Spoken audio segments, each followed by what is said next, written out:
میگن شیطان قندها قند فروکتوز. چرا؟ چون بدن ما نمیشناسه. به عنوان سوخت نمیشناسه، مجبور میشه کبد چیکارش کنه؟ جمعش کنه، تبدیلش بکنه به چربی به نام تریگلیسیرید. دوستان سلام. آیا قند میوه یا همون فروکتوز باعث کبد چرب و چاقی میشه؟ آیا قند میوه یا همون فروکتوز برای بدن قابل شناسایی نیست؟ متاسفانه این صحبت یکی از پزشکان مطرح در زمینه تغذیه است که عنوان شده و من واقعا متاسف شدم وقتی که این صحبت ها رو از این بزرگوار شنیدم. حالا چرا؟ خدمتتون عرض کنم که اولا بدن یه آنزیمی داره به اسم KHK که این آنزیم KHK مخصوص فروکتوزه. حالا چطور میشه بدن این آنزیمو که مخصوص متابولیسم قند میوه یا همون فروکتوز هست رو نشناسه؟ خدمتتون عرض کنم که وقتی که شما میوه میخوری، قند میوه که همون فروکتوز نام داره توی بدن شما 50% تبدیل میشه به گلوکوز که برای کل بدن قابل استفاده است و سوخت بدن هستش.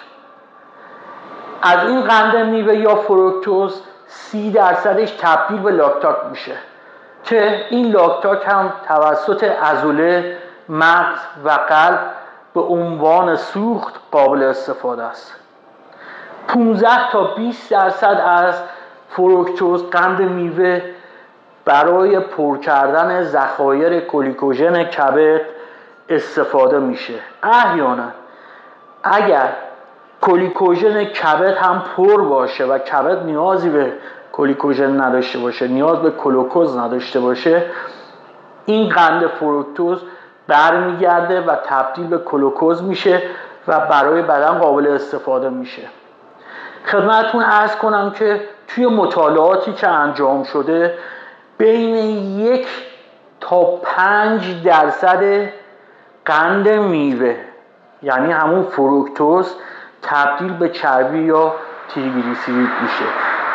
1 تا 5%، یعنی اصلا این رقمی نیستش. حالا یه متاآنالیز خیلی جالبی انجام شده در رابطه با فروکتوز. اومدن 100 گرم فروکتوز خالص، فروکتوز میوه نه، فروکتوز میوه خالص نیستش، فروکتوز خالص رو اومدن روی تعدادی امتحان کردن، دیدن که سطح HbA1c افزایش که پیدا نکرده، هیچی کمتر هم شده، یعنی خطر ابتلا به دیابتشون کمتر شده.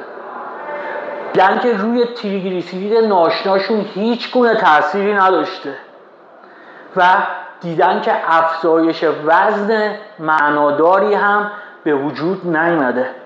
پس یادتون باشه بدن ما قند میوه یا فروکتوز رو میشناسه. بدن ما قند میوه و فروکتوز رو تبدیل به چربی نمیکنه و همچنین قند میوه یا فروکتوز باعث کبد چرب نمیشه. حالا یه چیز جالب، شما میدونین 100 گرم فروکتوز خالص یعنی چی؟ یعنی استفاده 14 عدد موز در روز، استفاده 10 عدد سیب در روز، استفاده 17 عدد هلو در روز. آیا شما اینقدر مقدار رو مصرف میکنین؟ تازه اگه اینقدر مصرف بکنین هیچ اتفاقی براتون نمیفته.